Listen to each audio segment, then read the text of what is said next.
오늘은 대림절 첫 번째 주일입니다.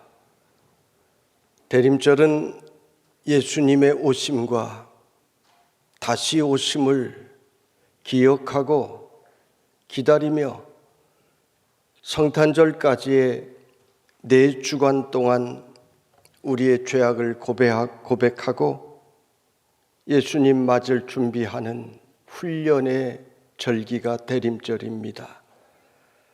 오늘 우리는 예수님의 오심을 전하기 위해 성령의 인도하심을 따라 광야에서 외치는 자의 소리로 사명을 감당한 세례 요한을 통해 주신 말씀으로 은혜를 받고자 합니다. 세례 요한은 예수님보다 6개월 먼저 태어나 예수님의 오실 길을 예비한 선지자입니다. 예수님께 세례를 베풀기도 했고 그는 흥하여야 하겠고 나는 쇠하여야 하겠다라고 하는 말을 남기기도 했습니다. 그의 제자였던 베드로와 안드레도 예수님께 보냈습니다. 나는 오시는 그분의 신발끈을 풀기에도 감당치 못할 자라고 자기를 따르는 자들에게 이야기를 했습니다. 나는 물로 세례를 주거니와 오시는 그분은 불 즉 성령으로 세례를 주실 것이라고 했습니다. 구약의 마지막 선지자였습니다. 예수님께서는 여자가 낳은 자 중에 세례 요한보다 큰 이가 없다 이렇게 말씀을 하셨습니다. 세례 요한은 제사장 사가랴의 아들로 대를 이어 저절로 제사장이 될 신분이었으나 그는 성전을 버리고 광야로 나가서 하나님께서 명하신 메시지를 선포했습니다. 광야에서 그는 낙타 털옷을 입고 메뚜기와 석청을 먹으며 살았습니다. 혹자는 세례 요한은 아주 멋쟁이라고 무스탕 낙타 털옷을 입고 강장식품인 메뚜기와 석청을 먹고 살았다고 이야기를 하지만 절대 그런 것이 아닙니다. 광야에서 죽은 시체, 낙타의 시체의 가죽을 벗겨 털어서 아무렇게나 찢어 걸쳐 입었다는 이야기입니다. 신경 쓰지 않았다는 것입니다. 먹을 것이 없으니 메뚜기도 잡아먹고 석청도 먹었습니다. 학자들은 다른 해석을 하기도 하는데 메뚜기는 히브리어로 하루브라고 하는 단어입니다. 이 하루브라고 하는 단어를 해석을 성경에 한 것입니다. 그런데 이 하루브라고 하는 단어는 쥐엄나무 열매도 역시 하루브라고 불리웁니다. 우리가 예수님의 탕자의 비유에 보면 탕자가 돼지치는 자의 집에 들어가 굶어 죽을 것 같아 돼지가 먹는 쥐엄 열매로 허기를 달래려고 하였지만 그것도 주는 이가 없었다라고 했습니다. 그러니까 이 세례 요한은 하루부 돼지가 먹는 쥐엄 열매를 먹었다 이렇게 학자들은 보고 있습니다. 석청도 학자들에 의하면 이것은 벌꿀이 아닙니다. 유대인들은 꿀이라고 부르는 3가지가 있었는데 벌꿀뿐만이 아니라 대추, 야자 얼마나 답니까? 그것이 땅에 떨어져 숙성이 되면서 아주 꿀처럼 달게 됩니다. 이것을 역시 꿀이라고 불렀습니다. 대추, 야자 나무의 주인들은 가난한 자들을 위한 법으로 그 열매의 일부를 남겨두었습니다. 객이나 고아나 과부들이 가난한 자들이 그것을 먹게 한 것입니다. 그런데 세례 요한이 바로 그러한 것들을 주워 먹었다는 이야기입니다. 우리나라 성경에 해석한 메뚜기와 석청이든 아니면 학자들이 말하는 메뚜기 나무든지 대추 야자든지 그러한 것은 중요하지 않습니다. 이러한 것들은 어떻게 생각하든 우리가 구원받는 일과는 전혀 관계가 없습니다. 그런 것 가지고 싸울 필요 없습니다. 성경이 증언하는 핵심은 세례 요한은 예수님의 오실 길을 예비하기 위해 집을 나와서 광야에서 아무 데서나 자면서 고된 생활을 하면서 닥치는 대로 먹고 살았다는 말입니다. 제사장이 될 사람이 성전을 떠나 광야로 갔다는 것은 당시의 성전은 더 이상 성전으로서의 기능을 하지 못했다는 말입니다. 세례 요한은 광야에서 일찍이 이사야 선지자가 예언한 대로 외치는 자의 소리로 살았습니다. 세례 요한이 외친 소리는 회개하라, 천국이 가까이 왔느니라. 우리 한번 따라합시다. 회개하라, 천국이 가까이 왔느니라.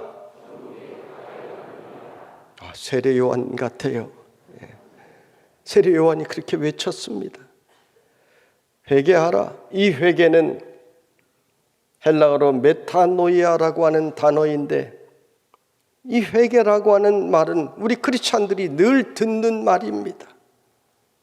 이 메타노이아는 가던 길을 방향을 바꿔서 돌이켜 간다라고 하는 뜻입니다. 회개와 후회는 다릅니다. 후회는 내가 잘못한 것을 깨닫는 것을 후회라고 합니다. 그런데 회개는 깨닫는 것에서 그치지 않습니다. 가던 길을 돌이켜, 즉 나의 잘못을 돌이키는 것까지를 포함합니다. 회개는 돌이킴에서 완성이 됩니다. 가룟 유다는 예수님을 은 30에 팔아먹고 회개한 것이 아니라 후회를 했습니다. 얼마나 큰 후회를 했는지 돈을 가지고 다시 그들에게 가서 돌려주려고 했지만은 받지 않자 성전에 내동댕이 치고 돌아왔습니다. 돈 가진 거 아닙니다. 그리고 예수님이 재판받으시는 것을 보면서 마음이 고통스러워서 펄쩍펄쩍 뛰었습니다. 성경에 보면 목을 매달았다고도 하고 배가 터져 죽었다고도 기록되어 있는데, 주경학자들은 목을 달았는데 줄이 끊어져 떨어지며 배가 터져 죽었다, 이렇게 해석을 합니다. 가룟 유다의 문제는 회개할 기회가 수없이 있었으나 그는 회개하지 않습니다. 마지막 6월절 만찬에 예수님께서는 가룟 유다를 너라고 지목까지 하셨는데도 그는 마음을 바꾸지 않습니다. 그쯤 되면 예수님 잘못했습니다. 나의 죄를 회개합니다. 불쌍히 여기소서 나를 도와주소서 하고 그의 자리에서 돌아서야만 했습니다. 그런데 그의 꼬부라진 마음은 펴지질 않습니다. 그 결과가 무엇입니까? 예수님께서는 내가 하는 일을 속히 하라고 하시며 빵 조각을 떼어 가룟 유다에게 주셨을 때 사단이 그에게 들어간지라 성경은 이렇게 기록합니다. 회개할 기회를 계속해서 주셨는데 회개하지 않으니 결국 사단이 들어가도록 허락하셨다라고 하는 말씀입니다. 오늘 이 말씀은 그때뿐 아니라 오늘 우리에게도 주시는 말씀입니다. 하나님께서는 메시지를 통하여 여러분에게 회개할 기회를 수없이 주시고 계신 것을 깨달아야 하는 것입니다. 여러분, 우리는 후회에 그쳐서는 안 됩니다. 회개는 마음의 결정으로 하는 것이 아닙니다. 하나님의 말씀으로 나를 비추어 보고 그 말씀 앞에 내가 굴복하는 것이 바로 회개입니다. 여러분, 칼로 찌르면 어떻습니까? 아프잖아요. 아파야 정상입니다. 그렇습니다. 여러분, 말씀의 검으로 여러분을 찌르면 아파야 정상인 것입니다. 하나님의 말씀을 전할 때 여러분의 죄를 지적하면 심령이 아파야 합니다. 강도의 손에 들려진 칼은 사람의 목숨을 빼앗아가지만 의사의 손에 들려진 메스는 사람의 생명을 살립니다.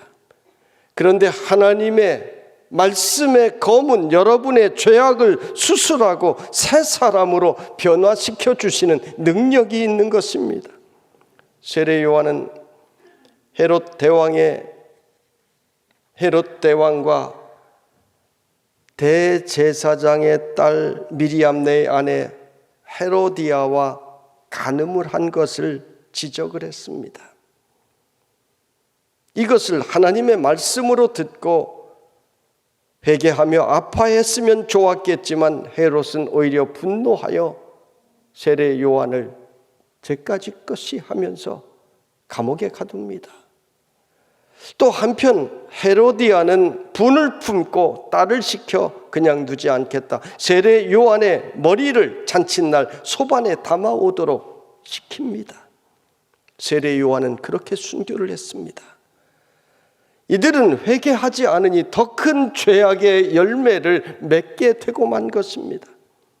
베드로는 너희가 회개하여 각각 예수 그리스도의 이름으로 세례를 받고 죄사함을 받으라. 그리하면 성령의 선물을 받으리니 말씀을 주셨습니다. 너희가 회개하고 예수 그리스도의 이름으로 세례를 받고 그 다음에 뭘 주신다고요? 죄사함을 주시고 그 다음에 성령의 선물을 받으리니 우리에게 약속해 주셨습니다. 여러분, 회개하면은 죄사함이 따라오는 것입니다. 회개하면 성령의 선물이 여러분에게 따라오는 것입니다. 사람은 누구나 다 죄를 지어요. 아브라함도 다윗도 죄를 지었습니다. 무서운 죄를 짓기도 했습니다. 베드로도 예수님 3번이나 부인했고 마가도 예수님 부인하고 빨가벗고 도망치기도 했습니다. 그런데 성경에 나오는 인물들의 공통점은 죄를 지었을 때 아파하며 회개했다라고 하는 점입니다. 오늘 세례 요한은 너희들 회개하고 회개에 합당한 열매를 맺으라 외치고 있습니다. 지금 이 말은 세례 요한 앞에 다가오는 많은 무리들을 향하여 외친 말입니다. 세례 요한이 광야에서 외칠 때 그 말씀이 능력이 있었습니다. 성전에서 가르치는 랍비나 바리새인들과는 달랐습니다. 그래서 세례 요한이 광야에서 외칠 때 예루살렘에서 나오고 온 유대에서 나오고 요단강 사방에서 나와서 세례를 받았다라고 했습니다. 이때에 많은 바리새인들과 사두개인들이 세례 베푸는데 오는 것을 보고 외친 말이 바로 오늘 읽은 말씀입니다. 이들은 대부분이 세례 받으러 온 것이 아니라 회개하는 것이 아니라 구경하러 왔습니다. 시기하러 왔습니다. 시비 걸러 온 것입니다. 7절에 보면 독사의 자식들아 누가 너희에게 일러 장차 올 진노를 피하라 하더냐? 세례 요한은 이렇게 외칩니다. 독사의 자식들아. 이것은 사탄의 자식이라고 하는 아주 무시무시한 말입니다. 너희들 사탄의 자식이라는 것입니다. 그런데 이것이 사실입니다. 독사는 광야의 바위 틈에 혹은 덤불에 자신을 위장하고 숨어 있다가 지나가는 사람의 발을 물어 사망에 이르게 합니다. 뱀의 혀는 특이하게도 2가닥입니다. 그 2가닥 혀가 입에서 나와 날름거리면서 상대방을 파악을 합니다. 바리새인과 사두개인들은 종교 지도자라 하였지만 이와 같이 2가닥 혀처럼 2말을 하는 자들이었습니다. 겉으로는 하나님을 찬양하고 경배했지만 다른 한 가닥 혀로는 다른 말을 하는 자들이었습니다. 한 입으로 저주와 찬송이 나오는도다. 그 말씀처럼 한 입으로 두 가지를 하는 자들이었습니다. 바리새인이나 사두개인들은 하나님의 말씀을 가르치고 지도자로서 위장하고 있었으나 사실은 거짓 교사요 사람들에게 독을 주입해 죽게 만드는 사탄의 자식과 독사의 자식과 다를 바가 없었습니다. 사두개인은 로마의 편에서 기득권을 누리는 자들이었습니다. 바리새인은 유대인의 편에 서서 율법을 지킨다고 하는 자신들이 의로운 자라고 하는 사람들이었습니다.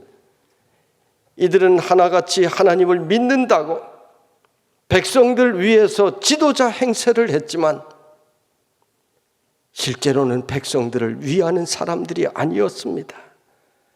여러분, 하나님의 말씀은 역사와 시대를 불문하고 우리에게 주시는 영원한 진리의 메시지입니다. 하나님의 말씀도 불변하고 인간의 죄성, 인간의 본성도 역사와 시대를 불문하고 변하지 않습니다. 오늘도 2000년 전 그 당시와 같이 교회의 지도자들이 하나님을 파는 장사꾼들이 되면 사두개인과 바리새인을 지칭한 독사의 자식과 다를 바가 없습니다. 주의 종들은 성도들의 죄를 지을 때 용감하게 책망도 하고 세상의 불의에 대해서는 세례 요한처럼 용감하고 두려워하지 않아야 하는데 오늘의 말씀을 읽으면서 저도 찔리는 것이 많습니다. 그러므로 회개에 합당한 열매를 맺고 속으로 아브라함이 우리 조상이라 말하지 말라. 내가 너희에게 이르노니 하나님이 능히 이 돌들로도 아브라함의 자손이 되게 하시리라. 이미 도끼가 나무 뿌리에 놓였으니 좋은 열매 맺지 아니하는 나무마다 찍혀 불에 던져지리라. 이들은 세례 요한에게 왔지만은 대부분이 회개하고 세례를 받기 위해 온 자들이 아니었습니다. 자신들은 뼛속부터 유대인이요 율법을 지켜왔고 아브라함의 자손이므로 저절로 우리는 구원을 받을 것이라고 자신하는 사람들이었습니다. 세례 요한은 이들 앞에서 담대하게 너희들 회개하라고 외치고 있습니다. 아브라함을 우리 조상이라고 말하지 말라고 했습니다. 하나님께서는 돌들로도 아브라함의 자손 만들 수 있다고 했습니다. 이것은 이들의 자존심의 기둥을 건드리는 말이었습니다. 여러분, 아브라함의 자손이라고 해서 구원받는 것 아닙니다. 우리 가족이 대대로 예수 믿었다고 해서 구원받는 것 아닙니다. 내가 믿지 않으면 소용없습니다. 목사도 장로도 타락하면 구원받지 못하는 것입니다. 직분으로 구원받는 것이 아니라는 것입니다. 겉으로 보여지는 충성과 봉사와 구제와 헌금 소용이 없습니다. 도끼가 이미 나무 뿌리 위에 놓였다라고 세례 요한은 말합니다. 주인이 들어 찍으면 심판이 시작되는 것입니다. 모인 무리들은 이 말을 듣고 가슴이 찔려 우리가 어떻게 해야 합니까? 물었습니다. 이때 세례 요한은 옷 2벌 있는 자는 옷 없는 자에게 나눠줄 것이요 먹을 것이 있는 자도 그렇게 할 것이니라. 굉장한 것을 이야기하는 것 아닙니다. 세리들도 세례를 받으러 와서 물을 때 부과된 것 외에는 거두지 말라. 너희들 거짓말로 더 많이 부과해서 죄 없는 백성들, 가난한 백성들 것을 약탈해 가지 않느냐. 그렇게 살지 말라는 것입니다. 군인들도 우리는 무엇을 해야 합니까? 물을 때 사람에게서 강탈하지 말며 거짓으로 고발하지 말고 받는 급료를 족한 줄로 알라. 군인들의 급료는 보잘것없었습니다.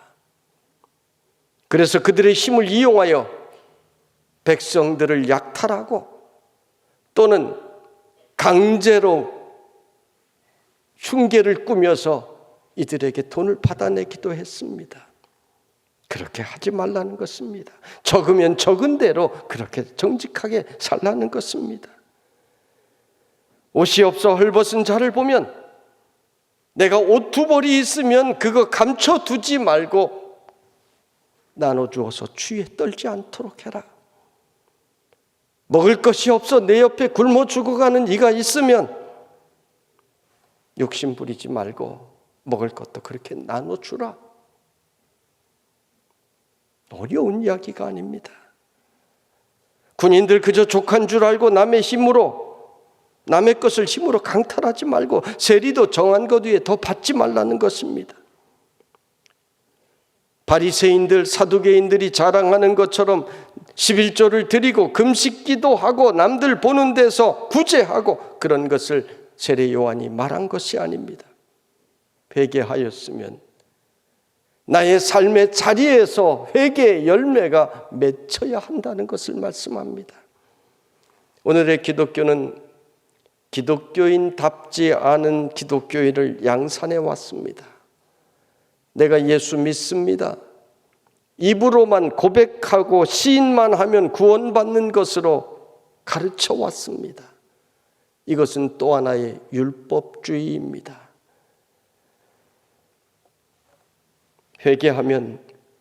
진정으로 회개하면 이전의 길에서 돌이키게 됩니다. 회개는 사람 앞에서 하는 것이 아니라 하나님 앞에서 하는 행위입니다. 하나님께서 주시는 일입니다. 하나님 앞에 회개하면 성령을 보내주셔서 그 성령께서 우리를 바꾸어 주시는 것입니다. 조금씩 천국 문으로 우리를 이끌어 주시는 것입니다. 성도 여러분, 우리 인생은 열매 맺는 인생입니다. 이 열매는 하루아침에 갑자기 맺어지는 것이 아닙니다. 우리의 평생을 살아 하나님 앞에 섰을 때 우리는 내 인생에 맺은 열매를 하나님 앞에 내어 보여야 할 것입니다. 지금 어떤 열매들을 맺고 있습니까? 주님을 맞이할 준비를 잘하고 있습니까? 교회는 세상의 빛, 세상의 소금이라고 했습니다. 여러분, 우리가 서 있는 자리에서 모든 크리스찬들이 빛으로 소금으로 열매를 맺었으면 이 땅은 오늘같이 죄악이 난무한 땅이 되지 않았을 것입니다. 우리가 사는 이 땅은 남과 북이 갈라지고 다시 동서가 또 갈라지고 그 안에서 또 정당으로 갈라져서 서로가 서로를 미워하고 증오하는, 한 나라 안에서 그토록 미워하고 증오하는 그러한 우리의 모습이 되지 않았을 것입니다. 교회 학교가 비어가는 오늘의 현실을 우리는 만들지 않았을 것입니다. 모두가 우리의 열매입니다. 이것을 우리는 대림절에 회개해야 합니다.